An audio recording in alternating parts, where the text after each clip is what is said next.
because the story mode for the other one was on this version this whole time. Whoops.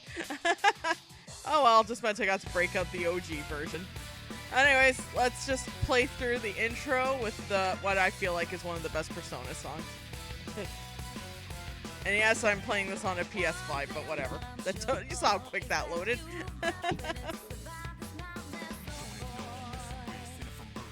Ugh. How's everyone on this fine Saturday morning? If it's snowing where you are, stay warm.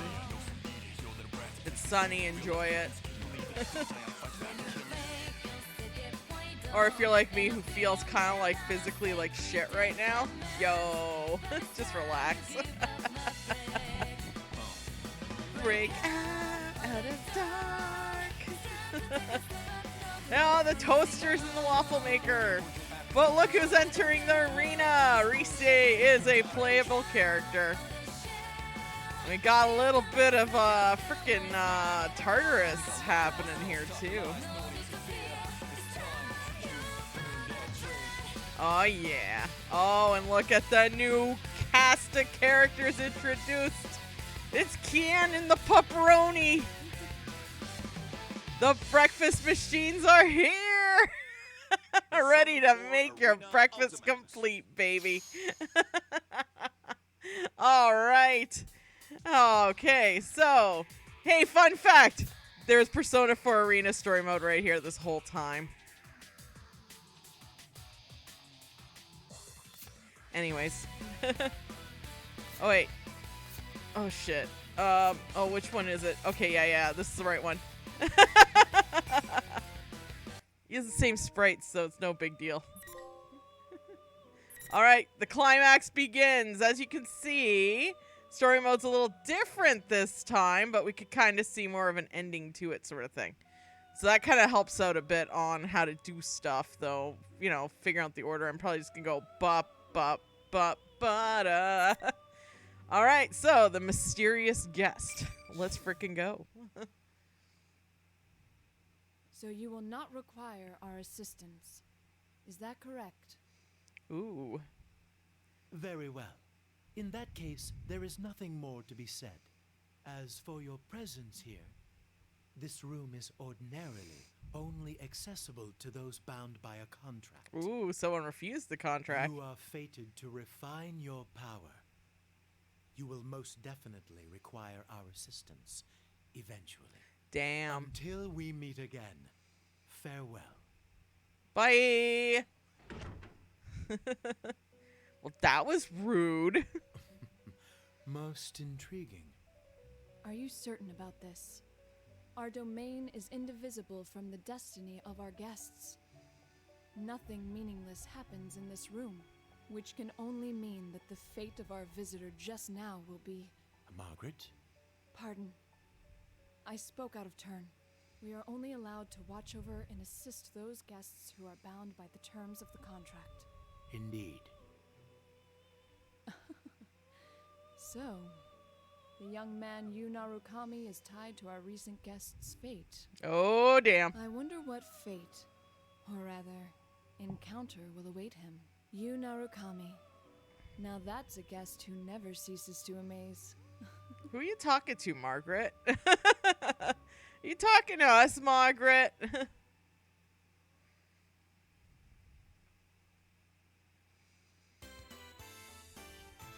It's May 5th, the day after we saw Labyrinth and the Shadow Operatives off. Oh, shit. So we're like right after. We're in the corner of the chaotic as usual Junis for Kurt. Well, your hunch isn't getting us anywhere. What are we supposed to do? There's not a single open seat. That's just how it goes at Junes during Golden Week. And on Children's Day at that. If it wasn't this busy, we'd be out of business by now. Today's Children's Day? Huh? I should have brought Nanako. That's what you're worried about? Watching the kids run around, I think back to Nanako's face when I told her I'll be going out.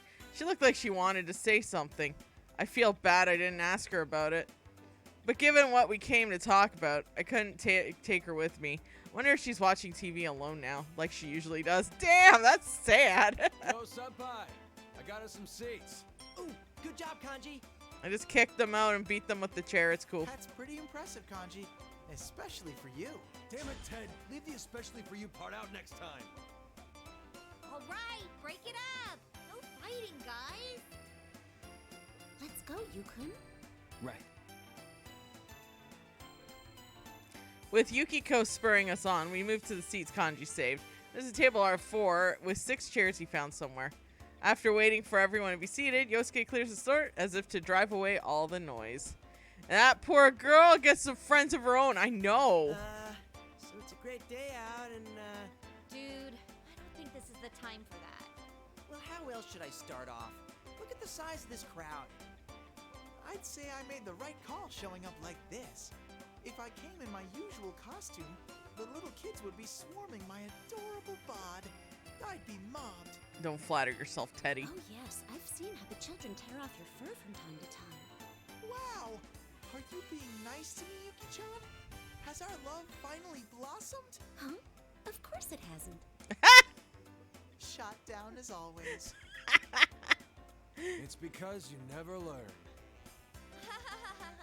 Well, let's get down to business. We didn't get to talk much yesterday after all. I nod to Chie. We gathered here yesterday after seeing Labrasov, but there wasn't time to calm down and talk about what happened. In the end, we agreed to leave the details to tomorrow, which is now today. Don't worry about the crowd. Let's start the investigation team meeting anyway. We dreamt about us a bunch of Iraqi soldiers stuck inside a mine shaft, and there was Americans there too, and they fought some demons. But then we're back, so now it's the next day. Yukiko being savage as always. Fuck yeah. yeah. Though we are missing 2 people. It's just not the same without our full roster of pretty girls. Oh, not only Rise-chan, but Nao-chan couldn't be here either. Well, it's not like the other day where we just lost contact with Rise. Sorry, I was drinking my coffee. She seems really busy. She said she had work during the holidays too. At least we got to talk to her yesterday. Yeah, Nato-kun's job is keeping her busy too. I guess it's the same old for them. Nato-kun knew things about what happened that not even we did. Apparently she knew about Mitsuru-san and her friends from the start. Thanks to her, though, we got some good information. Well then, let's get everyone up to speed on what happened using that info. Yeah. Yosuke is right. So much has happened in these past few days, and none of us have a good grasp on it at all. We need to sort through what we learned again. What was it that started it all? Midnight Channel again, I guess. I thought I was dreaming for a good chunk of it, so it's not really hitting me. Oh, Kanji. The Midnight Channel, the TV world that helped restore peace in. I ended up being used by someone else in Labras's incident. Labras is the 5th generation anti-shadow suppression weapon, a girl with mechanical body who was stolen from the Kirijo group, one of Japan's biggest conglomerates. Someone threw her into the TV world. But Labras faced her other suppressed self there by accepting it. She awoke her persona and mostly wrapped things up. However... So who exactly was it that put Labras inside the TV? And why? At first, I thought the culprit was jealous of my popularity and tried to break us friends up. Teddy, can you not? Mm-hmm. But that wasn't it. Their goal was to disrupt our hearts by making us fight each other, and then steal our personas after they returned to being shadows. Naoto said as much too. I don't know. Turning them back to shadows and stealing them. That doesn't sound like something just anyone could pull off. Maybe not.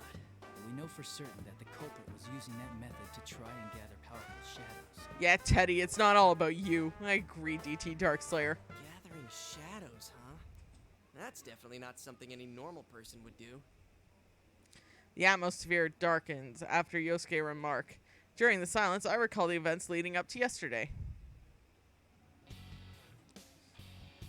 We had once again entered the TV world to figure out why the Midnight Channel was broadcasting again. And we found that there was a strange fighting tournament called the P1 Grand Prix. At the heart of it was Lapras.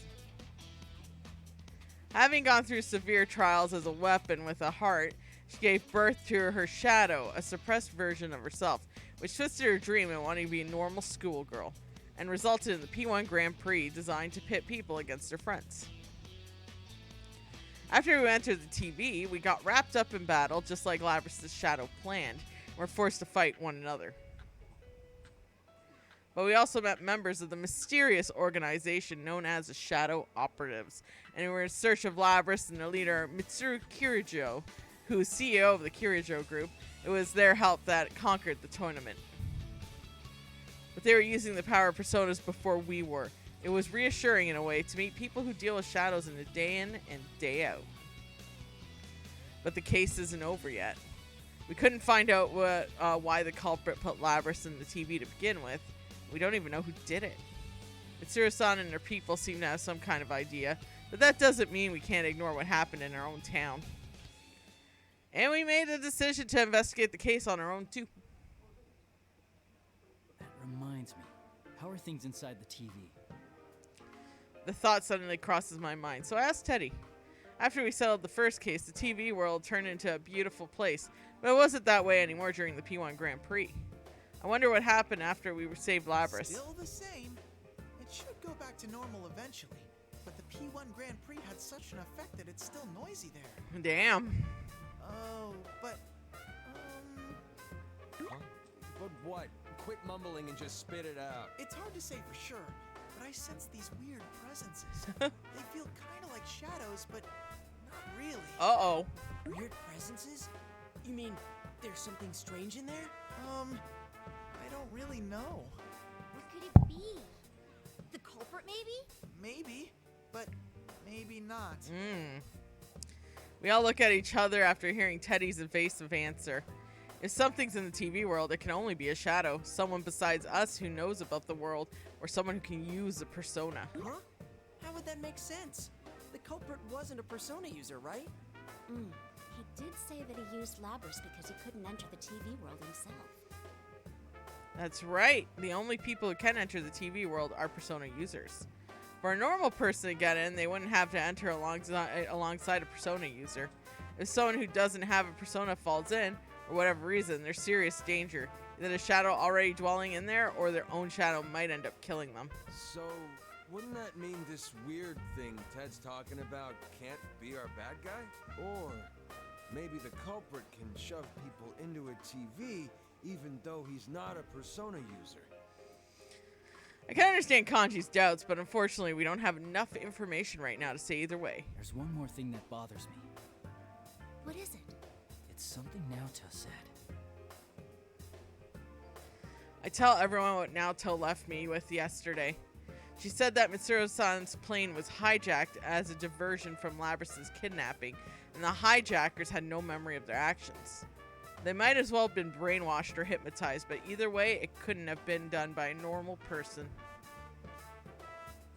There's so much we don't know.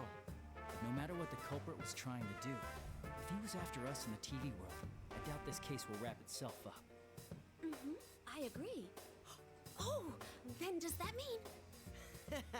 Too bad for Mitsuru-san, but we're gonna ignore her request not to get involved. When Mitsuru-san and Sput and her people left, they told us not to get involved in further with the case. We knew why they said that, of course, but they were worried about our safety. Still. Ah, so the investigation team's back in business. Yep, baby. Yep. Feel a little bad doing this to Mitsuru-san, but we can't just leave this be. No. We can fight too. And heck, this is our town, so it's practically our duty to do this. I'm in too. After all, I am Labby-chan's knight. Plus, I can't sit on the sidelines after seeing what this culprit did to my world. It had gotten so peaceful thanks to you guys. Of course, Teddy's making it about himself again. I knew they felt this way, but I nod firmly after seeing everyone still in So agreement. it's decided. Oh, God, I'm getting too comfy. We have to return the favor of getting stuck with those strange epithets, too. Everyone looks away briefly after hearing this. Those nonsense nicknames got broadcast during the P1 Grand Prix made no small stir in our daily lives. Although personally, That makes me so mad. What was that carnivore whose discarded womanhood stuff all about? I could swear people cross the street now when they see was actually pretty impressed. Huh? Is that how you think of me, Yukon? Meat. No, that's not what I meant. That reminds me. You seem to like that Sister Complex Kingpin of Steel nickname. Did he? Sensei, have you awakened to a new name? Should I call you Kingpin from now on? I wonder if it's just my imagination and what Yosuke said just now hurt worse than the nickname. All I meant was those nicknames weren't that bad. Still, I admit, I was honestly impressed how the precise the taunts were striking in each hang-ups. This sure has turned out to be some Golden Week. And after you took the time to come see us, too. Yeah, Mitsuru should have known these teens are stubborn. They did the same shit. No kidding. Shit got stirred up the day you came back. Like someone planned it that way. Everyone nods at Kanji's words. Everyone except Yosuke. Unlike the others, he shoots me slightly bleak glance. I know what it means, but I'll let him say it. That actually does still bother me a bit. What do you mean? Oh, I guess the timing? It's like whoever did this was waiting for you to come back. I agree with him. The incident with Labras happened right when I returned to Inaba for Golden Week. It was timed as if whoever set this up was just waiting for me to get back into town. Well, I guess there's no need to think about that now. Oh yeah, where's Marie-chan? She's elusive as always. It looked like she was buying something at Sozai Daigaku the other day. Oh, Marie's here too, by the way. What? Nobody told Emi-chan that Sensei was visiting? Well, it is Marie-chan we're talking about. I'm sure she's noticed that Yukon's back. Oh, the writers just made it convenient. She's just like, oh yeah, by the way, this character we introduced after Arena's here too. Okay, bye. Marie, she was another one involved in the first case we solved in Inaba, we swear. We helped her regain her lost memory, and she now protects this town with its minor goddess who supports the townspeople here. Then, why hasn't she shown up? I mean, if she knew that Senpai's back, you'd think she'd be the first to show. Because the writers had convenience. Where'd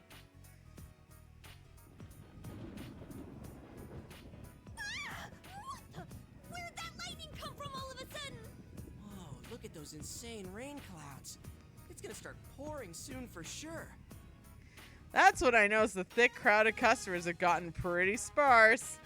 As if following the families hurrying back inside, we get up from our seats. The weather report has been way off the mark lately. Oh, sorry, that's mine. Hello? Oh, Kasai-san. We move away from Yukiko a little to give her some space to talk. That reminds me, Labras is a robot, right? Would she rust if she got caught out in the rain? She's no Jesus Christ, though. She can't turn water into wine or walk on water. Yeah. Nah, I doubt it. The Kirijo group developed her after all, and they wouldn't be that cheap. Mid-chan's group sure is amazing. Her stuff is way better than Junes brand electronics. Shut up! And don't go dissing your own employer. As Yosuke and Teddy snipe at each other, Chie gazes up at the cloudy sky. When she notices me looking at her, she shakes her head, telling me not to worry. Labras is with Mitsuru-san and her friends, right? I wonder how she's doing. After P1 Grand Prix, Labras joined Mitsuru-san's shadow operatives and since has a persona now. Even as we speak, she and her companions are probably chasing the culprit who threw her into the Don't TV. worry, I'm sure she's doing fine. If all goes well, we'll see her again in no time. Yeah, since we made our decision to stick our nose in the case, that means after the same thing, Labras and the shadow operatives are. It seems possible that we may meet up with Labras again somewhere soon. Then again, we're doing this without Mitsuru-san's permission, so I just can't say I'm eager to run into them. This music is so good. Yeah, you're right. Man, I should stop being such a worrywart. Hey, looks like Yukiko-senpai's off the phone. Oh, welcome back, Yukiko. What was the call about? It was the inn. It seems a group of our guests is still out. We didn't have any umbrellas ready for them, so I think a lot of them will come back drenched. Sorry, I have to go back for a bit. Oh, right. I forgot this is a busy time for the Amagi Inn, too. Actually, shouldn't we be heading home ourselves? If this keeps up, I bet it'll keep raining into the night. Raining, huh? That thing's not gonna come on again, is it? Everyone turns around at Yosuke's words. He says that thing, but we know what he means. He's talking about the Midnight Channel, which came on at midnight on a rainy day. The weather was just like this during the incident with Labras 2, as if to break the silence. We hear another roll of thunder closer than the one a moment ago. In any case, let's meet up again tomorrow to check up on the TV world. Okay, I'll see you all here tomorrow. And I'll make sure to let Risai-chan know, too. I'll call up Nato-kun, though I don't know yet if she'll be able to make it. Cool deal. Well, see you guys tomorrow. We hastily end the investigation team meeting before it starts raining. As I see Yosuke starting to leave after everyone else, I ask him about the issue raised earlier. What do you think, Yosuke, about the timing of all of this? Oh, that. I don't know, I might be overthinking this, but if the culprit happens to know you, would that give some hint of who it might be? It was an understandable question, but I can't help but look askance at him. If the culprit had investigated me, of course he'd know something about me, but not my plan to stay in Inaba during Golden Week. I'd have to be a person who knows me, plus knew I was coming here during the break. Is there anyone who'd know that at all? Possible that it could be Adachi? Adachi-san? This time I'm caught completely off guard, and all I could do is duly repeat the question. Toro Adachi. Because now they're not pussyfooting around the spoilers anymore, everyone. It's full spoiler territory right now, baby.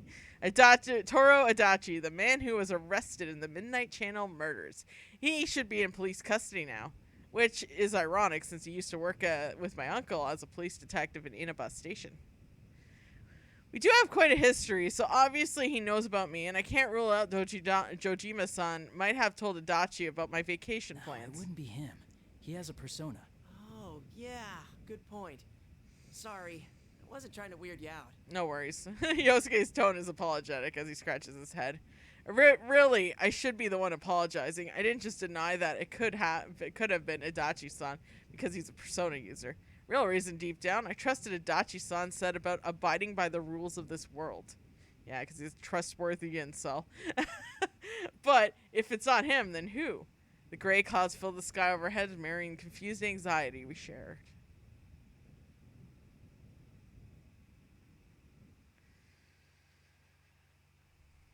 You better have played P4 Gold, and we're going to spoil who the killings, even though the opponent is secret during the game. Raise my hand to answer all the teacher's questions. Fun fact, this is also going to bring up some P3 spoilers, too. Hanako, you told that story 3 times already. Oh, Dojima looks tired. No, I didn't. Nanako, who had been talking nonstop throughout dinner, sulks as Dojima-san points that out. Whether or not she'll admit it, though, I'll definitely heard that story several times. Either parent visiting day made her happy, or she was looking for an excuse to prolong her conversation. Well, whichever it is, Nanako seems happy, so I don't mind much. Oh, and guess what? I saw a really long car yesterday. Really long car. That rings a bell. Just want to talk about that extravagant black limousine that Mitsuru-san and her shadow operatives drove on. Just humor her, Dojima. She has no friends. It's true. She only has the TV and Little Bear and Big Bear that's on top of the TV. You mean the limo that was driving around town? Yeah, I heard about that. A big stretch limo in a sleepy little town like ours. I'll tell you one thing. It won't be from around here. Dojima-san suits me a glance while responding to Nanako's comment. He's a detective through and through. I think he noticed something's up. Sure enough, after Dojima-san sends Nanako to the sink with empty dishes, gets right down to business. So, what are you up to this time? There's no hiding anything from that piercing gaze. He has to know that we came into contact with Mitsuru-san's people. They were so dignified seeming, and I hope that even their outrageous long limo wouldn't stand out here.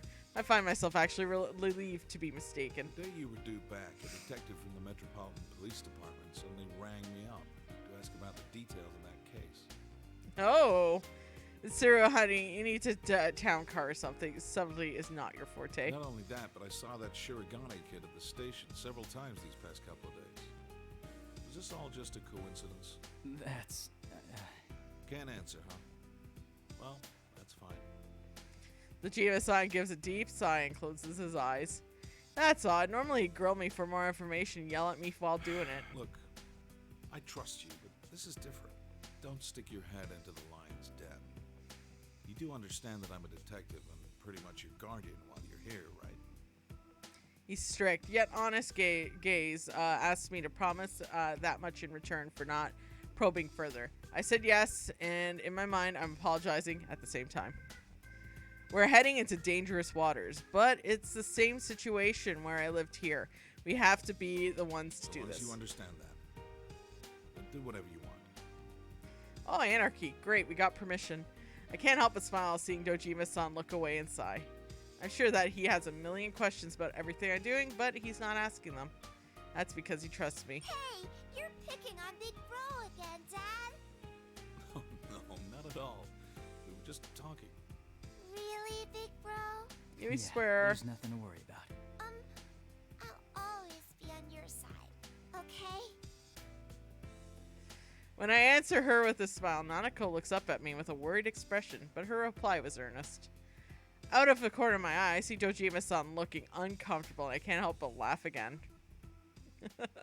Jesus Christ. She's too cute, I agree. You know what sucks? I have to go to the bathroom.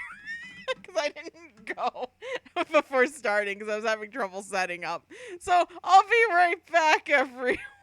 Oops, that's the wrong thing. Oh god, I'm fucking up. So we're just turn on BRB. We're gonna get that going. Let's blow my nose, and it was bad. TMI. Anyways, when I returned into my room, I hear a faint rumble of thunder in the distance. The rain that was pouring down this evening has already stopped. If the pattern holds, the Midnight Channel should stay quiet as long as it's not raining. Oh no, I know. Realizing that raises some complex feelings in me. I have to go back home tomorrow. And as much as I hope nothing happens, I want to resolve this mystery while I'm still here. But wishing to solve the case means wishing for something to happen. Make up your mind, you. I inadvertently glance towards the TV and my screen's reflective surface and catch myself with an odd smile on my face. Just a little longer until midnight. Out of habit, I check the time, and the moment I look back at the TV, the screen suddenly turns on. Dun dun dun! Narrator, something will happen. The strong win, while the weak disappear. Oh shit, balls. Tonight, we will witness the hottest battles in all history. The goddess of victory is waiting to descend upon the ring. P1 fans, are you ready? Oh shit. Oh shit. Why are you all picking on Rise? The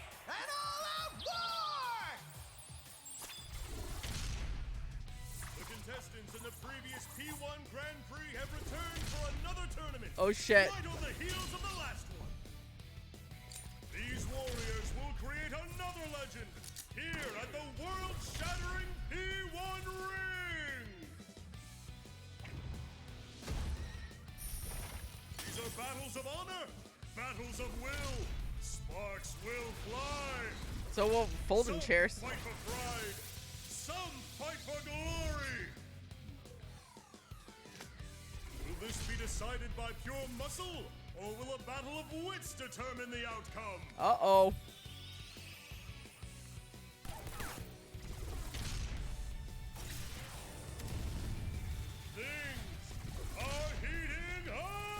I don't like that Teddy was seductively licking that popsicle.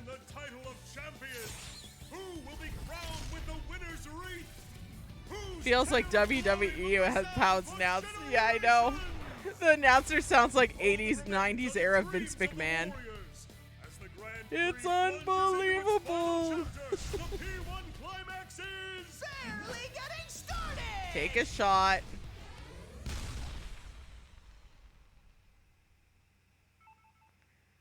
Uh-oh. Did you see that? What the hell? Hello? Hey. Uh-oh.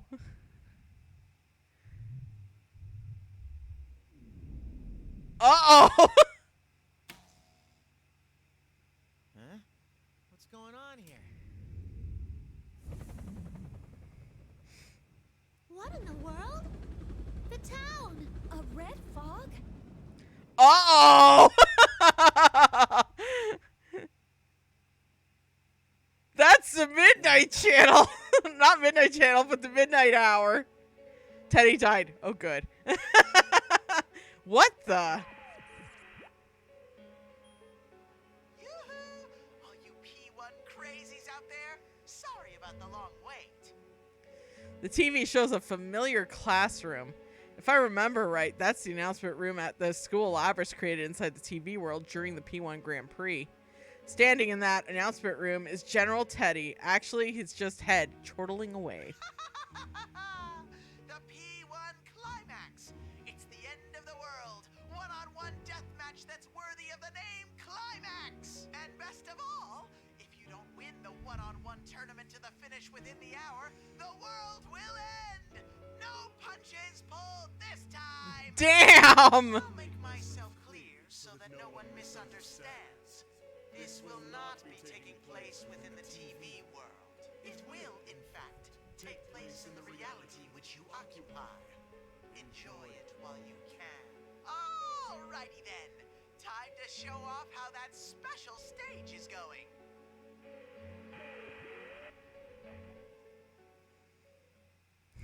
Damn. Uh-oh. They died for our sins. Oh, those ropes must be chafing Aki's nipples.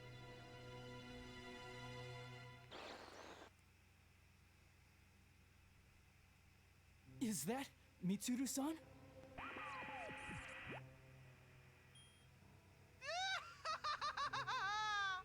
What will be the fate of our captured queen and her loyal minions?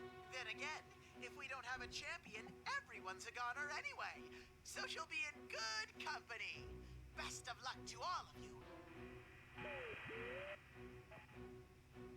The display cuts off abruptly and the TV becomes a silent box. Realizing a strange red light is filling the dark room, I dash towards the window. The town outside is covered in eerie red fog. What is that? The street lights are off. I don't sense anyone's presence. That hazy light illuminating a town that's red fog. Seeing the town in such obviously abnormal state snaps me back to my senses, and I quickly look back into my room. Nanako! Dojima-san!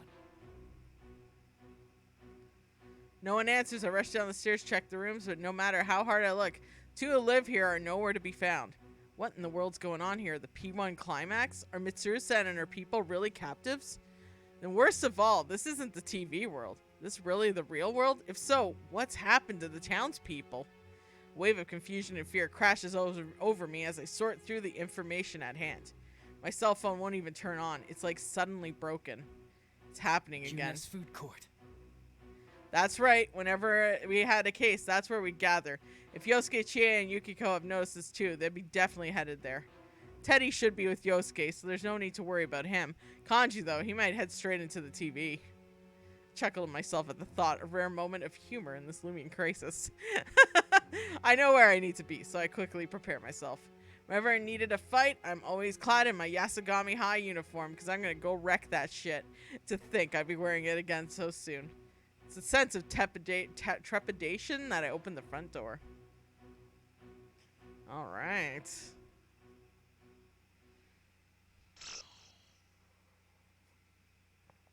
Dun dun dun. Okay, that's open. And that's open. So we're gonna first go to Naoto. Or sorry, that's Maria. No, that's Naoto. Alright.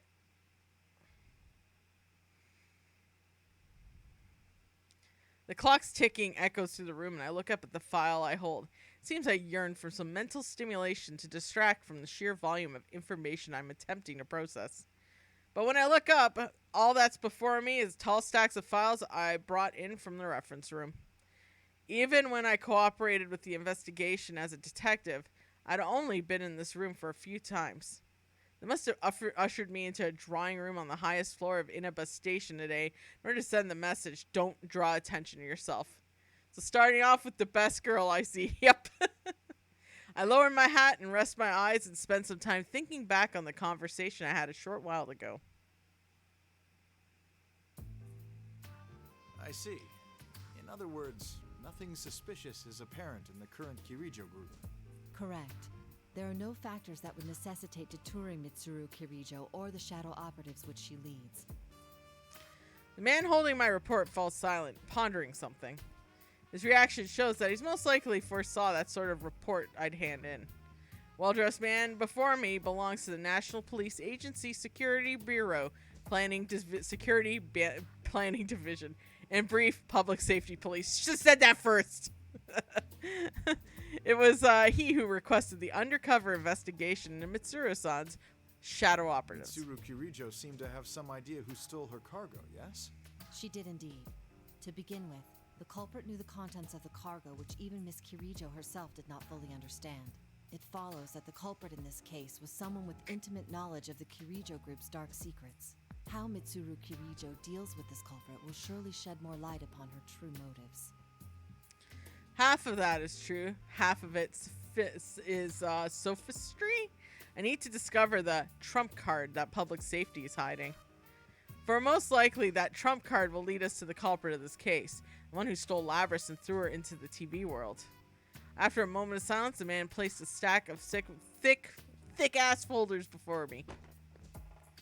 Those are thick. If he had prepared this in advance, it means that he was weighing his options. He knows my intentions, yet must have made a decision of what they stand to gain and worth the risk. Report to us again when you find out more. With that, man leaves the room. It seems the gamble has Whether paid I off. find out more or not, it's certain that something will happen. Labris's kidnapper hasn't been caught. The case is going. Even now, there may be development somewhere. My friends on the investigation team must have been having a strategy meeting for the food court around now. Though it's been a while since any of us have seen you, Senpai, so the conversation may have already digressed. Sighing, I forced aside a twinge of loneliness and dropped my gaze to the file of my gamble The one. Kirijo Ergonomics Research Laboratory, an organization specializing in research upon shadows. What I demanded for public safety was an investigative document on the Kirijo Group Research Institute which no longer exists. The founder of the institute was Mitsuru-san's grandfather, Koetsu Kirijo. The contents of the report were filled with matters that were hard to believe. The Dark Hour, a different world populated by shadows that seems to intrude on the real world. Mysterious, almost alien artifacts known as plumes of dust that can induce a personality. Humanoid robots called anti-shadow suppression weapons that were developed to oppose shadows. Artificial persona users who gain their ability with special drugs. Had I not seen Aiga-san or Labris's with my own two eyes, the supernatural contents in this file would seem ludicrously implausible. A flood of shadows and the manifestation of personas. There are many similarities to what we experienced. The chief difference is that their catastrophe was artificially induced in the name of research. I sense an unwavering commitment to duty to Mitsuru-san and her team. Though they, like us, are persona users, the horrors of this file must be why I detected a very different type of resolve from them. I hesitate to look into such matters without their consent, but I doubt they would volunteer much. From what I can deduce based on this, the culprit in Labris's case, it's without a doubt related to Kirijo, the Ergo research, clue that leads to the truth to be here.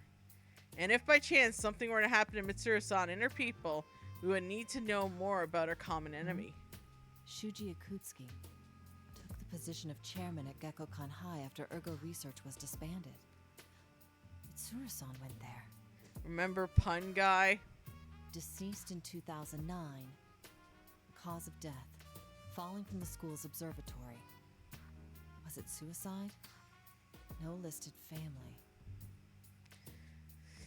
And now the other thing that they were hiding from the Persona series, the previous ones, was Ikutsuki, because they just said, oh, that guy caused that, and they didn't really say anything.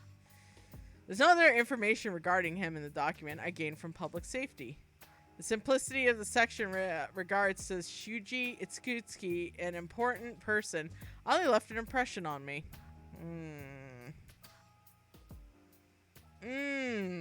Interesting. I finished reading over the material, but to be honest, it tells me little. Most of the principals involved are already deceased, including Koetsu Kirijo, Shuji Ikutsuki, and the persona users whose abilities were artificially awakened. Still, I do learn something. The culprit's objective in Labrys's case had similarities to the purpose of ergo research: to deliberately gather shadows in order to fuse them together. If that was the objective, wouldn't the TV world have been an ideal place for the test run? It may be best if I check inside of the TV world once more. When I opened my cell phone to share my findings, scant through that may be, I noticed the hour is late, almost the next day. It's a bit late to call them. Which reminds me, I think I heard thunder earlier. Could it have rained? Uh-oh. That word rain gave me a pause. During the incident with Labrys, Midnight Channel was broadcasting again. If her case is truly ongoing, does that mean I could come on tonight? Bad feeling crossed my mind.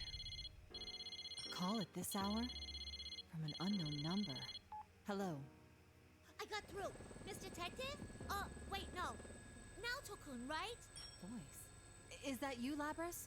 What's the matter? Listen up, because we got a big problem. Mitsuru-san and the others were on their way to Inaba, but they've gone missing. Missing? So we were gonna go look for them, but these weird guys came barging into the Shadow Operatives lab. I'm the only one who got out. The Shadow Operatives research lab was attacked? Could it be the enemy? No, that's not it. This is most likely. Calm down. Can you describe anything unique about the people who invaded your headquarters? Unique? They came in a big group. They wore suits. They showed this paper-looking thing, and they said something about an investigation. Just as I thought. Public safety. I had my suspicions, but there can be no mistake.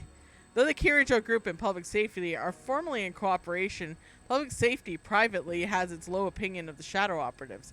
Hence the request I perform an undercover investigation. They must have found out about Mitsuru-san's disappearance and used it as an opportunity to launch a compulsory investigation. So you either get it naturally or being breakfast toaster or waffle or hopped on them droogs. Yeah. But Mitsuru-san's disappearance, could it really be related to public safety's move? Labrys said a moment ago that Mitsuru-san and her people were headed to Inaba. Why? While I was thinking carefully, sorting through the new information, I asked Labrys one more detail. I understand. What's your present situation? I can't go back to the lab, right? Even if I could, I wouldn't know what to do without Mitsuru-san around. But then I found out the Shadow Operatives got these special folks who only get called up in emergencies. I just met up with them a minute ago, and we're about to go look for Mitsuru-san and them. Understood. I'll cooperate as well. I'm sure the others won't say no either. We'll all try searching for Mitsuru-san. Really? Thanks. Labrys, there's something else I'd like to ask. Why was Mitsuru-san headed for Inaba? If I remember right, they found a weird shadow reading over there, so they were gonna go look into it. A weird shadow reading? An abnormal shadow reading is detected in Inaba. Mitsuru-san and her people go missing when they head out to investigate. I can't read. Even if this is unrelated to public safety matter, I can't overlook this detail. Mitsuru-san and her people are persona users and extremely skilled ones at that. If they are in a situation that has no means of contacting help, then whatever the enemy face must be formidable. The first such enemy who comes to mind is the culprit kidnapped Labrys, forced us to fight in the P1 Grand Prix. She said the reading spiked all of a sudden. Did something happen over there? Nothing springs to mind. Oh, sorry, hold on a moment. I checked the clock on the wall in the drawing room. It's almost midnight. If there's this abnormal shadow reading, Midnight Channel could be involved. I need to find a room with a TV. Sorry, but let's continue this on the move. We should meet up at the very least. Actually, is that a helicopter I hear in the background? Yeah, I'm surprised you can tell. We have a maid piloting one right now. A personal helicopter and a maid piloting it? I never thought my family as poor, but thinking back to the limousine at Kirijo-con seems to be a completely different level. Let me think of a place where a helicopter could land around here. Oh! As I continue to talk while walking down the hallway, all the lights suddenly turn off. It is midnight in the police station, and there's several officers still stationed here, even at this hour. However, in defiance of these facts, the unnatural stillness pervades the air. Blackout. No, that's not it. The roaring helicopter rotors on the other end had the line had finally Maverick? silent. My cell phone's gone dead, as if the batteries were drained. I try a few things, but it won't even turn on. Even maids are expected to fly a helicopter. Those maids must be paid well. Yeah. Have all the electronics here stopped working so suddenly? I open a nearby door to get a better look at my environment. The empty room is hazily lit by an eerie red glow coming through the window. Walking to get a clearer view, I grasp the sight outside, and obviously Paul has fallen upon the quiet rural town. Red fog? Seeing the town enveloped in fog, I can't help but remember last year's case. With the foreboding feeling of the situation's taking a turn for the worst, I quickly leave the strangely empty Inaba station.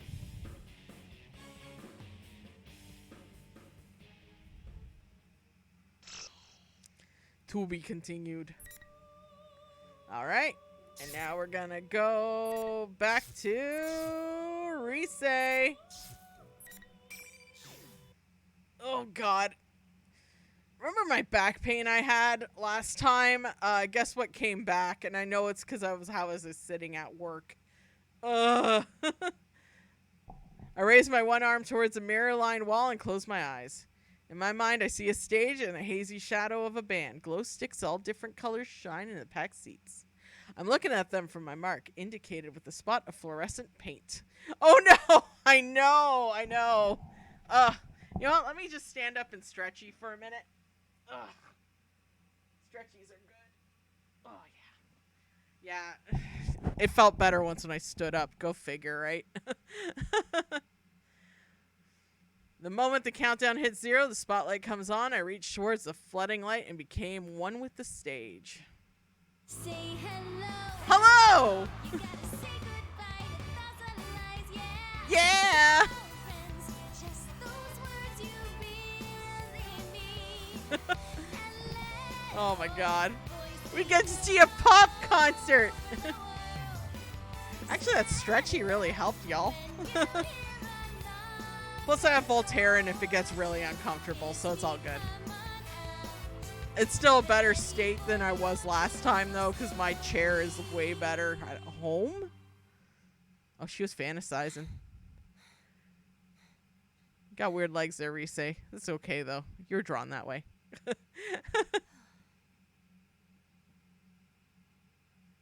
Yeah! We keep rolling.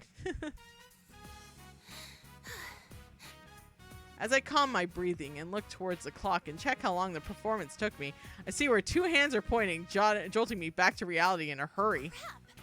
I didn't take my bike today. I wonder if I can make the last train. Uh-oh. Night, everyone. I'm off for today. You know what? I need to grab some water. I'm not going to do a BRB because I'm just running to the fridge, so give me just a second.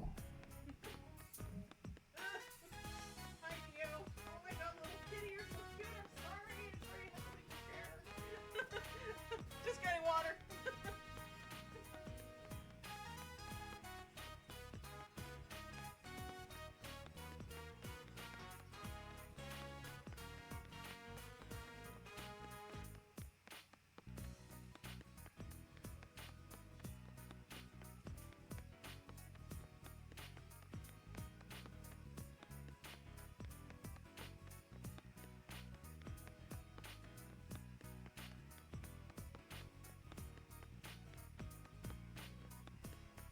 I also took an aspirin too, so it's all good. There we go. Alright, Edgey's back. I hurried, oh my god, I can't read. I hurried, addressed the people I passed as I fly out the studio. After a mad dash to Okina Station, I barely make it to the stop train. Oh, I need a water. Too much talking. Made it. I take a breather as the train slowly pulls out. Last train on the holiday is usually pretty empty, so I sit in an open seat and get my tunes from my bag. There's a new song on there that just gave me this afternoon. Today felt so long for some reason.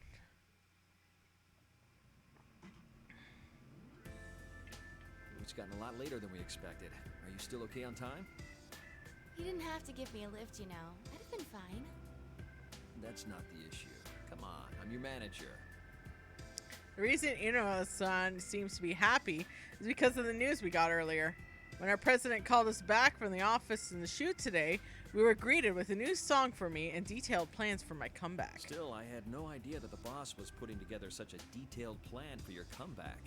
Well, I'm grateful and all, but I just don't think I'm ready yet. That's not true. We've all seen how hard you've been working. You're much stronger than you were. I think the boss is making the right decision. Are you just flattering me, Inoue-san? Never intentionally. You sang that new song we gave you today after just a short lesson. You even memorized the dance steps in record time. I wasn't any good, though. I got distracted by the steps and kept going off key. And I wasn't hitting the turns cleanly. I've still got a long way to go. It's true, even as far as the discussion of my comeback goes, Inoue-san hadn't come up with an excuse for why he couldn't get in contact with me until yesterday. Plans could have been sunk. Rise-chan, did something happen? Huh? I know that there's a part of your life you won't let me into, and that's okay. P5 says you're at the top of your career, so you're coming back. Yeah, there's Rise posters everywhere. An idol doesn't need to tell her manager everything. But there's a difference between keeping things private and isolating yourself. Also, when we get to Persona 4 Dancing All Night story mode, that's when we find out more about her comeback. You asked if you could get some days off during the long holiday, right? And you didn't seem too keen on today's session either. Did you have some other engagement in mind? No, you're just cutting me too much slack. Thanks, though. It's nothing to do with work. There was something that made me realize how powerless I am. So many people are supporting me for my comeback, but no matter how much I throw myself into rehearsals, all I can think about is how I was nothing but a burden to the incident yesterday. Aw yeah, Chad Narukami on the dance floor. Rise-chan? I'm okay. Were you worried I'd quit again? I'm still set on getting back into showbiz, once I shake off the rust from my hiatus. I can tell that much from watching you practice. Still, maybe you need a breather. Huh? The publisher consulted me about maybe rescheduling the photo shoot. When I told them doing it later would be problematic since you're still a student, they decided to reschedule for another time. So, take a nice break tomorrow. Inoue-san. But things will be busy after the long holiday. The success of your comeback project is on the line here. I really appreciate it. Can you let me off at Okina Station today? If I have tomorrow off, I want to stop by the studio and practice a little more. Huh? But wouldn't it be late by the time you're done? Why don't I take you straight home? There's not enough room at home. Please? I'll go straight home after I practice a little. Well, all right. But don't push yourself too hard, okay? I won't. Actually, though, you shouldn't coddle me so much either. Okay, Inoue-san?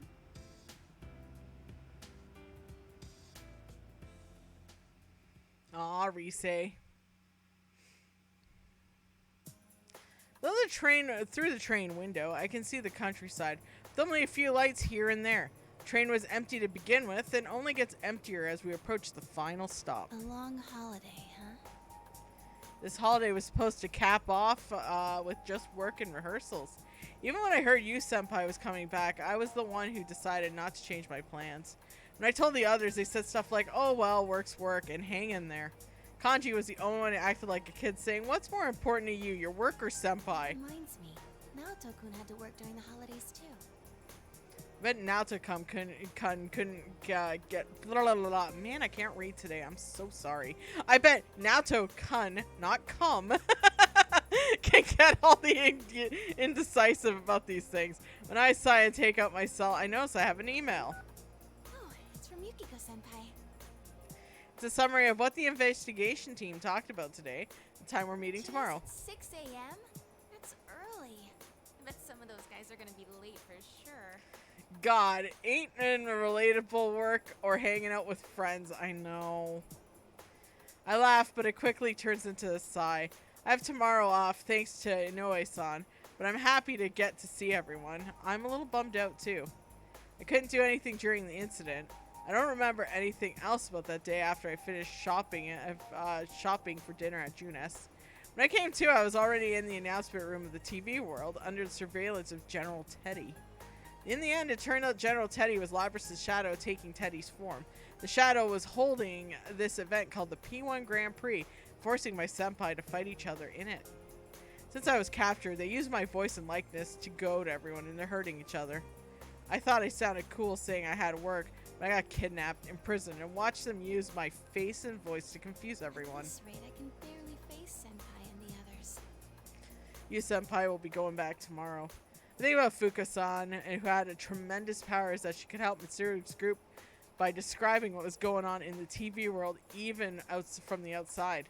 I wish I could be that useful. Oh, this is Risei's existential crises. The next stop is Yaso Inaba. Yaso. The Undertaker! What the? That weird place got cut an announcement off. All of a sudden, all the lights in the train turned off, and the train had already begun to slow down to the last stop grinds to its halt. Oh no! A blackout? I look out the window to check. A huge red moon dominates the sky. And in the direction of the train, we're headed to look at a giant red cocoon. Is that fog? What is that? Inaba's that way. I turn around. There's no one in the train. They've all disappeared. Train car was pretty empty, and I'm positive I wasn't the only passenger before. Wait, what's going on? Oh, right, my cell. Thinking that I might be able to find something out if I contact someone, I look at my phone and it's still holding after checking my email. But it seems to have turned off by itself. Since the screen remains black, I remember how many times I press the power button on it, it won't turn on. Broken? Of all the times. Guys, you senpai. Apart from the confusion, a sensation I know too well starts to rise up in me. I can't believe it. There's no mistake. This feeling. It can't be. It's like I'm inside the TV. I'm moving before I can think twice. I yank the door using the emergency lever and jump out onto the tracks. Begin running towards Yasoinaba train station. Now it's time to stay and cower here.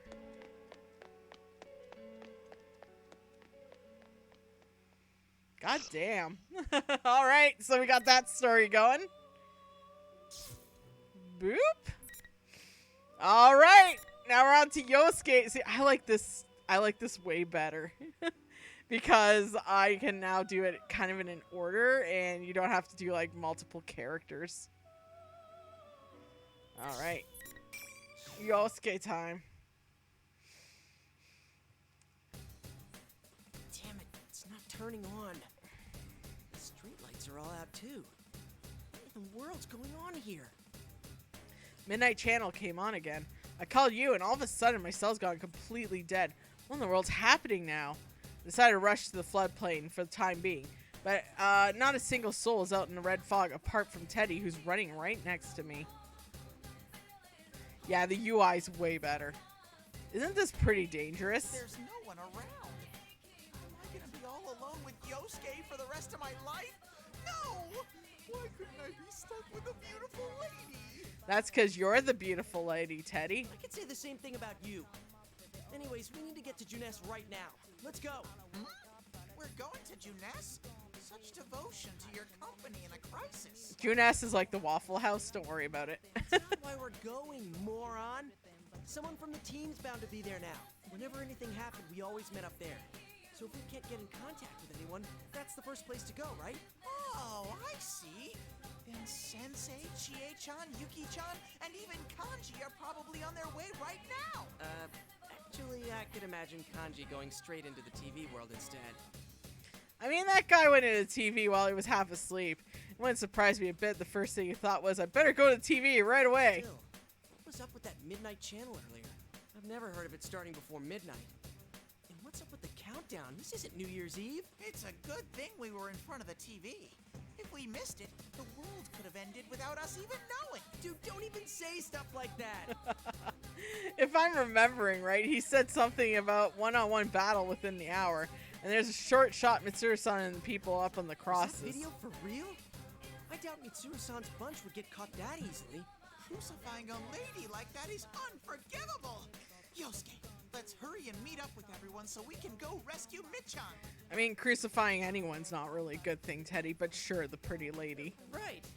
You're really fired up about this, aren't you? He really likes some beefers. And then, I'm gonna get a thank you kiss from the lovely ladies. That's what you're after. How much of a horn dog can one bear be? Huh? Don't you like Michan's amazing bod too, Yosuke? Well, who wouldn't be interested? Hey, where are you going with this? But to be serious for a sec, the lady's way too intense for me. It's not that she pulls off the queen thing to the T. She totally is one. No, wait. Now's not the time to be fantasizing about that stuff. He's got fantasizing about putting his face between her chest and going motorboat the boobalas. Oh no. Ugh, don't stop all so suddenly. I don't have bear brakes, you know. Teddy's saying something stupid again, and I don't have the time to deal with it. I love this game. I turned to Teddy and mentioned the doubt that hit me just now. Hey, is this fog getting thicker? He's totally into femdom. I agree. I mean, he likes some sexy nurses, right? Not just my imagination. The visibility is way worse than when we rushed out of the house. This red fog is definitely getting thicker. It was starting to be way too much like last year's case. Then again, the fog at the time wasn't red like this. Yikes! Can't you cover your mouth when you sneeze? It's gotten into you. Teddy, that's how people get Roni. Stop it. My nose got itchy all of a sudden. I'm very sorry. Just hurry up and wipe your nose. By the way, Yosuke. What now? I hope it's just my imagination, but was this road always this long? Huh? In spite of myself, I take a quick look around. So caught up in the moment that I didn't notice that we were running on and down a floodplain. I didn't see too well through the fog, so I don't remember the floodplain going on this long. What little I did see in the distance looks distorted like we're in the TV world. Really getting a bad feeling about this. Hey, Yosuke? What now? I've been having this bad feeling all this time. Can I share this scary feeling with you too? What's with the creepy buildup? Just hurry up and say it. We're outside the TV world right now, right? But this place smells the same. The same as where? Well, the same as inside the TV. Huh? Seriously? Uh-huh. Look, my bare nose is itching up a storm. Your nose? That's right. Does that mean you can tell where everyone is? I can kind of tell, but this fog is so thick that it's... Achoo! God, don't turn towards me when you're sneezing. You're sure that's not just allergies? How rude! I don't have any allergies. My nose has been feeling so itchy that... Yeah, what a reliable nose you have. Damn it. Gotta find everyone somehow. With the town all messed up, even that might be impossible. The town's really become like the TV world. I doubt this road leads to Juness at all. There doesn't seem to be a soul in town, and things like this, are there really others safe? What now? Here it comes! My Teddy sensors are picking up something! I don't know what he picked up, but Teddy begins running down the riverbank. Wait, what the heck's he doing running ahead all by himself? I heard he followed him into the riverbed. Oh, shit. You still haven't told me what... Is someone coming? Sorry about the wait. You? How did you get here? Yosuke, hold on a sec! Huh? Not now, Teddy. I'm glad you're safe, you. Of course. So you're with Teddy after all. Huh? Well, yeah. You're acting kind of strange. What's going on? What worthless vermin who can't survive without huddling together. Huh? Worthless vermin? Something's not right. You isn't his usual self. Last P1 Grand Prix, there were times where other person hearing something different than what we said. But that was because Libra's special function of messing with our senses. Could the same thing be happening here? Yosuke, no! That's not Sensei! He has a strong, shadowy stink! What? If you smirks in a totally evil way. Yeah, Teddy's right. This guy definitely isn't you. It's too late. Now, bring on the rain. Whoa! What the... Oh, time for fights. When this thing that looks like you raises his hand in the air, 4 glowing red pillars fall from the sky and surround us, lodging themselves in the ground. Teddy has to roll backwards on instinct to avoid getting crushed by one of them. Uh-oh. I'm gonna die! Teddy, are you okay? I try to rush over to him, but the corner of my eye, I see her red pillars give off an eerie glow. Ow! Next moment, I ran right into an invisible wall. That really hurt. It just felt like my nose was gonna fall off. This is another thing that's just like P1 Grand Prix the other day. Huh? You really don't learn, do you, Yosuke? This is the P1, so obviously the rule is that only the winner can move on. Now, it's about to begin. The first battle of the P1 climax. Is everyone ready? You again? Yosuke, the fake Teddy's back! You're General Teddy? Seriously? But you were just Labrys's... What are you talking about? You're such a grown ranger, Yosuke. It doesn't matter who I am. Continue this idle speculation, and you'll lose your life rather quickly. Damn. This isn't good. I sense something instinctively dive to the other side. After I do a quick roll on the hard ground, he'd be Durston. I hurry back to my feet. I look back to where I was standing to see the sword you swung hitting the exact spot. Holy shit. If that had hit me, I would have been practically dead. What was that for? There's only one thing that happens in the P1, so hurry and draw your weapon, Yosuke. What are you saying? You seem a lot like you. I can't tell if you're being tricked or not. Yosuke, there's no need to worry. What you're looking at now isn't Sensei. It's a complete fake that I made. So now that there's no need to hold back, go fight it! A fake? That's right! What really draws in the crowds at a fighting tournament are chaotic, intense, neck-and-neck battles! So the great General Teddy went to the trouble of ginning up shadows to settle things with you guys. He made this thing? Yikes, the you that here looks exactly like the real deal. Your General Teddy learned that trick. Wait a second. Even if that wasn't General Teddy, just another form of Labrys' shadow? Labrys already accepted her shadow and made it her persona. This doesn't make any sense. What's the matter? You're supposed to be all about fair and square fights. Why won't you hurry up and start this mano-a-mano rumble? As General Teddy speaks, the fake you readies the sword. Damn, he really is just like the real one. You're seriously a fake? You're pretty well made. Of course I am. Born from your data. My skills are the same. In fact, they are superior. Or are you incapable of doing anything without your friends, Captain Risantamo? Oh, you just had to take a jab at my painful memories, didn't you? But I get it now. Since I know you're a fake, there's no need to hold back. You'll regret acting all game like that. Persona. What in the world? How did a fake sensei summon a real persona?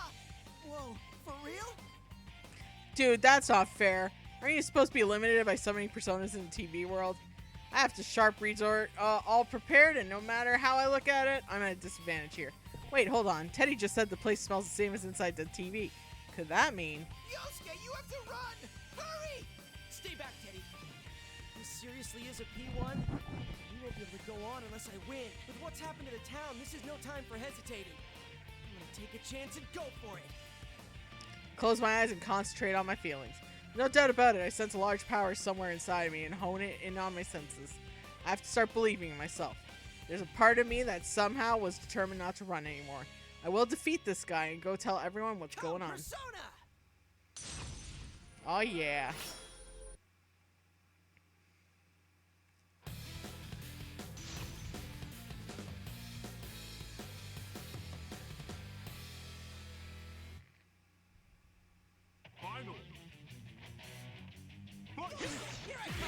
All right, fight tournament time, baby. Go get it. Bingo! Woo! Yeah, enjoy.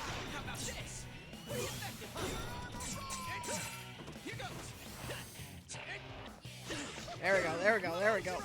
Oh, shit. Whoa! Yeah, this has rollback now, too. Doesn't it? Which is crazy, because they also put rollback in, frickin' Rev 2, which is awesome. It's because a lot of old games are finally getting, like, a second lease of life, because better online. Which is great.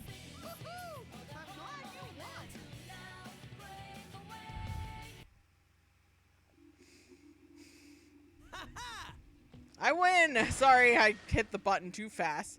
The moment I declared victory over Fake You, the red pillar surrounding us shattered with a tinkling noise. If the P1 rules still apply, that must mean the invisible walls are gone now. But man, even though he's fake, it's pretty tiring to fight another Persona user. Every time I clash with him, my muscles are burning, and I still feel like they're prickling. Online can extend your game, that's true. Huh, am I that out of shape? I believed in you! Oh, Teddy, what the fuck? As I'm pushing away the red fog, Teddy comes rushing towards me with tear-stained face and a drippy nose. Open my arms and reflectively charge him. Yosuke? Dude, what did you expect? You were practically soaking in fog, tears, and snot. Pretend not to notice the offended look. Try to come up with something else to talk about. Well, Fake You, are you— Ah! Whoa! Damn. When I turn around, the Fake You started to melt into a black goop before my eyes. Strobe light leaves me at a loss for words, but not Teddy. Ah! Sensei's melted like butter! Smooth like butter. Dude, that wasn't the real you.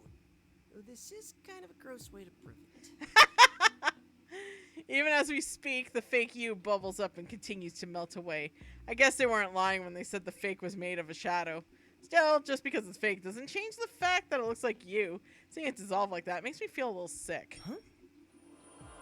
Once the Fake You completely loses its shape, it becomes just a black puddle. These particles of light float up into the sky. What was that? Hey, Yosuke, and that was a shadow, not Sensei, right? Yeah? Yeah, seems like. The real you, I'm pretty sure, wouldn't melt into goo like that. That's true, but... What is it? You're being really cagey today.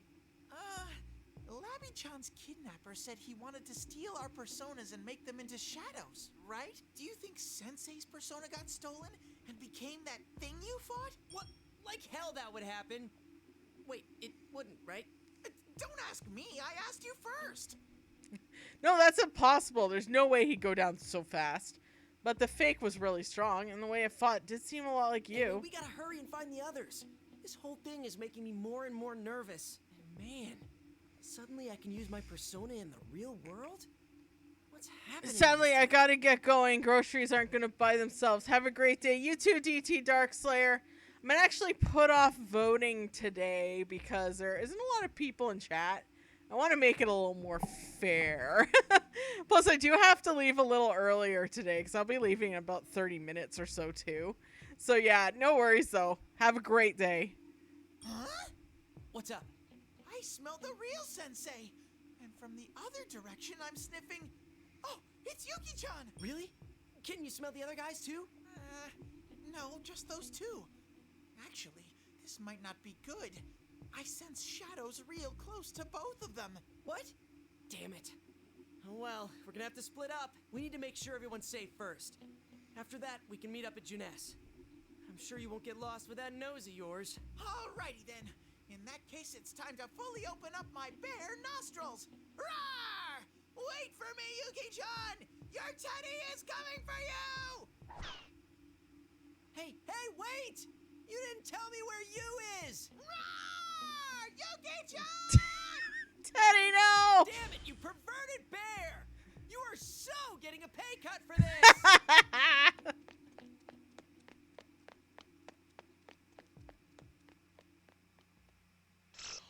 To be continued. So it looks like we're back at you. Is auto mode literally like... Okay. General's entrance. Let's continue with you. I think that would be the best bet.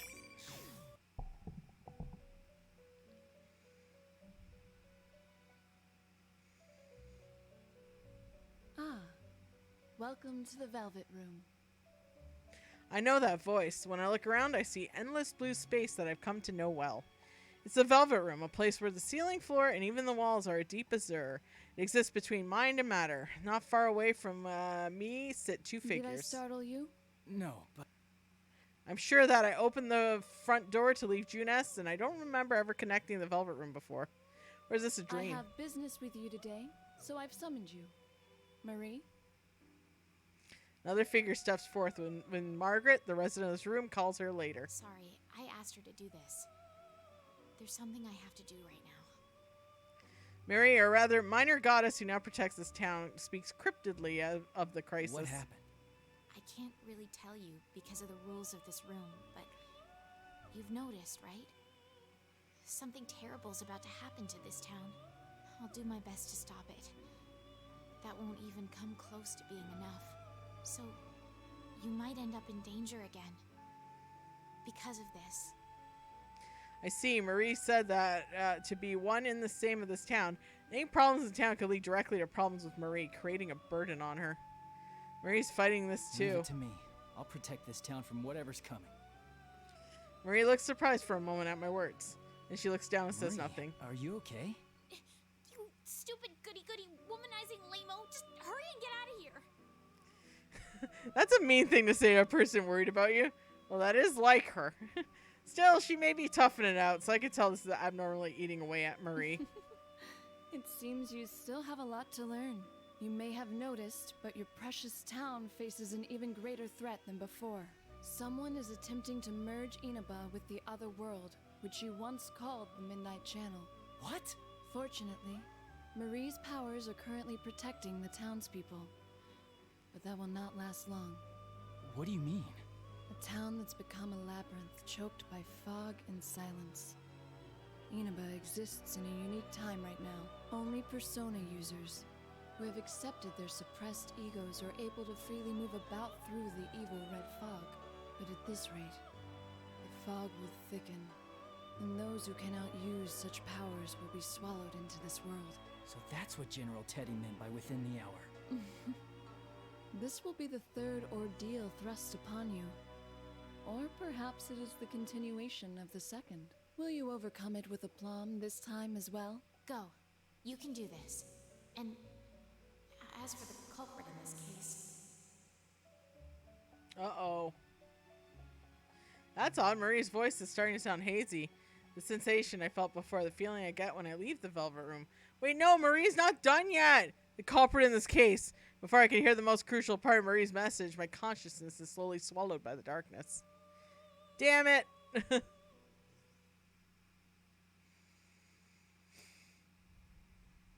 When I come to, I'm standing in front of Dojima residence. I can't just stand around here. As if to shake off my fears, I start running towards Junes.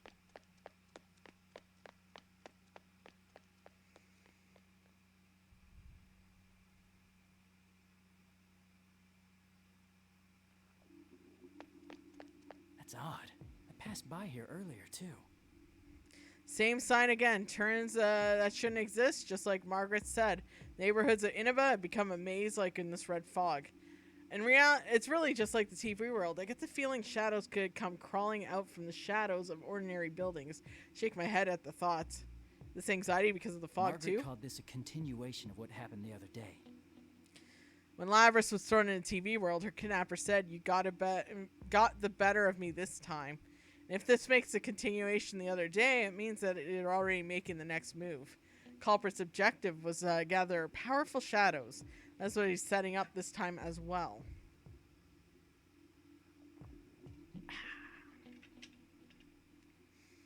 But something's bothering me. What is it? There's something I'm missing.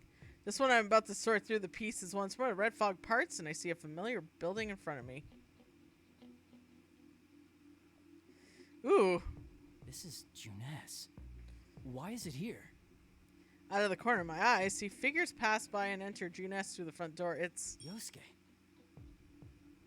What a relief to see him safe, but it looks like he didn't hear me because he keeps going and disappears into Junes. Yosuke, wait! I hurry after him. Elevators aren't lit, so don't seem to be moving, so I ignore them and run up the stairs. Yosuke looks like he was heading to the food court at the rooftop. I had to follow him. Yosuke! When I call up the person standing in the food court, Yosuke turns around while gripping a fence and Yo, smirks. it's you! Well, I had a feeling someone would show up. That's what I was thinking too. Are you alone? Where's Teddy? Teddy? Oh, that useless ball of fur? Something's not right. Teddy and Yosuke bicker all the time, but their bond and trust is stronger than anyone else's underneath it. The way Yosuke talked about him just now is obvious, the current disdain to it. Really, Yosuke? Who cares? Either way, you're done for. Plus, take a look at that. Yosuke points to what's behind me. When I look, I see he's pointing at something beyond the red haze. On the hill beyond the distorted neighborhoods, most likely a site of Yasogami High, where I used to attend, looms a bizarre, long, and unnatural thin shadow. What's that? I rush over to the fence. The wind pushes away the fog, letting me see the thin shadow that it really is. A grotesque tower that defies reality. Nothing like any normal building. I imagine Mitsuru-san's people being crucified passed through my mind. Just like Persona 3 when they got captured. Don't tell me. You understand the rules now? That's where you're headed. If you want to save your precious friends. And this world. I squint and try to get a better look at the tower through the fence. The fog blows in again and conceals the abomination. As I continue to stare at it, hoping the wind change, I sense Yosuke move. Persona. Look out, you! Oh, brosif! As I react to Yosuke's move, Yosuke's persona comes charging in with a tremendous speed, gouging the fence with his arm. What's going on here? Persona and two Yosuke's. Don't be fooled! That's a fake me! Don't get in my way. Persona! Nice! Brosuke to the rescue! The two Jiraiya's clash fiercely, and immense shock waves shake the surrounding air.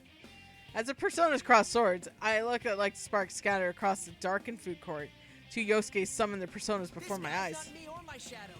It's a fake that was made with a chunk of a shadow. Chunk of a shadow? General Teddy set this up. He supposedly made these things to force us to fight. Thing is, we can summon our personas here too. We have to beat them all and move on. Two Jiraiyas use the rebound of their powers to put distance between the other. Though the opponent is a fake, it shows that their skills are perfectly matched. Yosuke, are you alright? To be honest, I'm exhausted. But if this is more of the P1, we can't let ourselves lose. Oh, so you noticed too. The culprit behind Labrys' kidnapping is doing this as well.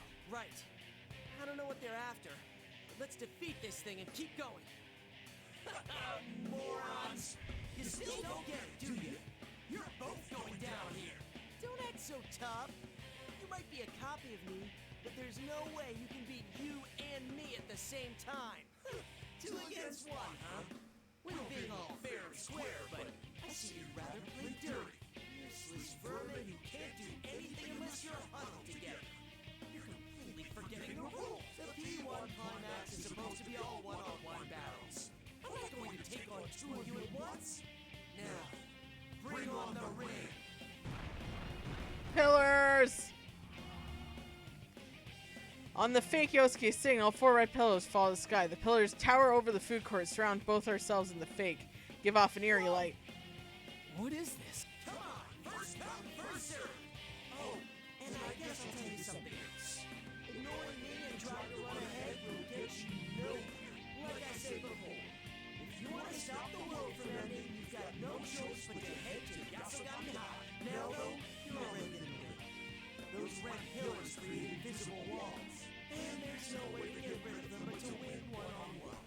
In other words, the only way you can save your world is for one of you to defeat me. Damn it. Invisible walls again? What are we gonna do? trust anything he's saying? If I think about the way the previous Grand Prix worked, there's no reason to doubt the invisible walls exist. There's no way to confirm what fake Yosuke is saying. Even if there is, beating him 2-on-1 fight result of being trapped here, then it would be a hollow victory. Jeez, you just don't know when to give in. Can't you just go on and fight when it's not against your friends? You already know it's a fake. You. Yes, it's the lovely General Teddy. I've been watching all this time, and what am I seeing? I poured my heart into making fakes who look exactly like you, all to set up a good fight. What more do you want?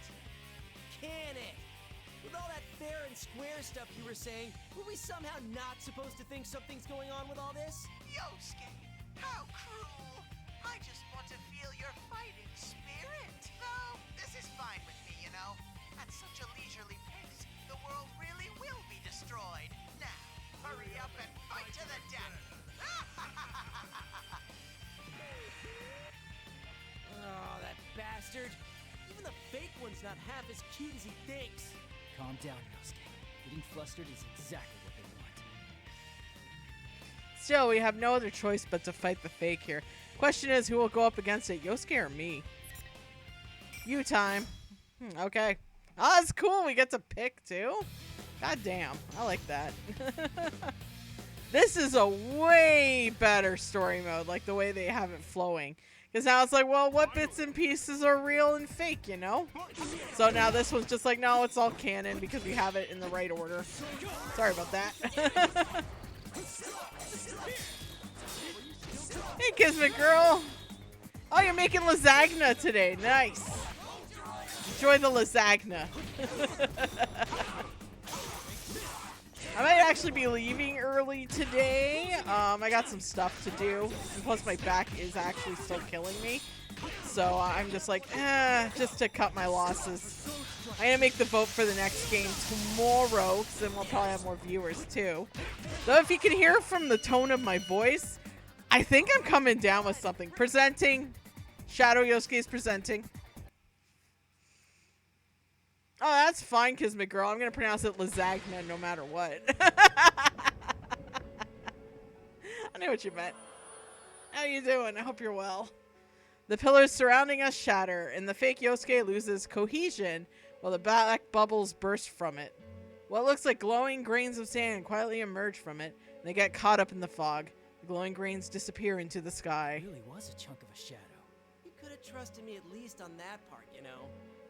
Though that doesn't make me feel better about seeing this happen so many times. Many times? Did you fight a fake version of someone else before coming here? Yeah. It was, a fake you. Me? Huh. Are you alright? Oh, sure. I figured out pretty quick that it wasn't you. These guys aren't trying too hard to act like us. It's not like before when they were trying to upset us. That makes it even more disturbing. Damn. Not trying to hide, and they're fighting fair. That seems really fishy in itself. Right? Well, the rule where you have to win one-on-one before moving on seems to be the same as before. But something's telling me we shouldn't believe everything they're saying either. Yosuke's right. It certainly looks like the culprit has come to settle fair and square. It also takes Mitsuru-san and the town hostage, leaving us no choice but to fight. Which means there must be a reason they're so adamant on fighting us one-on-one. Is Teddy okay? Have you seen anyone else? Huh? Oh, Teddy sniffed out Yukiko with that nose of his and took off to find her. Some help that guy was. You have no idea how much trouble I had to go through to find you. Well, you showed up just in time to save me. Anyway, I'm relieved to hear Teddy's nose is working. Let's leave the others to him. We need to get to Yasugami High. There's not much time left until this supposed end of the world. Dun dun dun. Whoa, wait a sec. That fake said the same thing, but why Yasugami High? I don't know why, but it looks like that's where we have to go. See? Big boner in the sky. When I point to where I saw the tower, Yosuke rushes over the fence. His flustered expression changes to surprise to see the tower looming in the hill, past the hazy red fog. Is that Yasugami High? What's happened to it? We'll have to go there and find out. Mitsuru-san and her friends are probably there too. Damn it, everything's going according to their plan, huh? Yeah, but we have to do this. I'll be counting on your help, Yosuke. What's the matter? Nah, you're right. It's not that there's nothing we can do without each other. It's that with each other, we can do anything. That's right. If the P1 Climax rules say we have to fight one-on-one, then we'll obey them. But definitely not incapable of doing anything without crowding together. Each of us are as strong as we need to be. If it's for the sake of others, we believe in the cause. Sorry. Guess I wasn't thinking straight. Let's go, partner. Yeah, partner. I nod. Yosuke looks like he's overcome his doubts. Together we run towards Yasugami High through the maze-like town. Eventually we reach the base of the hill where we discover the sign arrow pointing towards P1 Climax main site. It's no longer a maze from here on. It's a little bit distortion in its usual school route. And remember, taking every day. If I ignore the P1 Climax flyers pasted everywhere, like election posters, that is. These again? How much more are they going to bring up those painful memories? Whoa! Oh boy, it's a Tartarus. Yosuke suddenly stops and is complaining. What just came into view for both of us is a strangely decorated school building, just like the P1 Grand Prix from the other day, and a bizarre tower that looms over the rooftop. Holy crap! It really is on top of our school. Why is it so big? That voice! Was that Yukiko? Let's hurry. Oh, let's go! After nodding to each other, we made a dash towards Yasugami main gate. Please be safe, Yukiko. Alright, everyone. I think I'm going to call it a day early. Only because I'm not feeling too good right now, and I legit think I'm coming down with a cold. Because that's been going around at work lately. So I think I'm just going to rest up so I'll be prepared for tomorrow. Ooh. See, look, I like this. See, it goes here. Then it stops here, and then this is going to open up this one. And probably this one, too. So I like how this story mode's done. It's way better and more cohesive. This is good. We're already at 20%, too. So, I mean, it's not going to take as long as the previous one. What I'll do, though, is tomorrow for Final Fantasy 12, because I get more viewers for that, I'll do the Saturday vote there. That way it's more fair. And, you know, more than 4 people don't get their opinion. So everyone, thanks for stopping by. Sorry about it being brief. I'm kind of realizing a little self-care is needed right now. So I'm just like, I need to rest. Because you can hear it in my voice. I'm getting a bit of a scratch happening. And I know that this has been like going around at work. So I'm just like, oh, let's just play it safe. Let's just relax. Let's just, you know, sleep on the couch. My back's in pain again, but that's because I always slept, though. Even I know that. So, yeah, everyone. Hopefully, I'll see y'all tomorrow. About 10 a.m., maybe 10:30 if I don't have capture problems. So, everyone, thanks for stopping by, and I will see y'all later.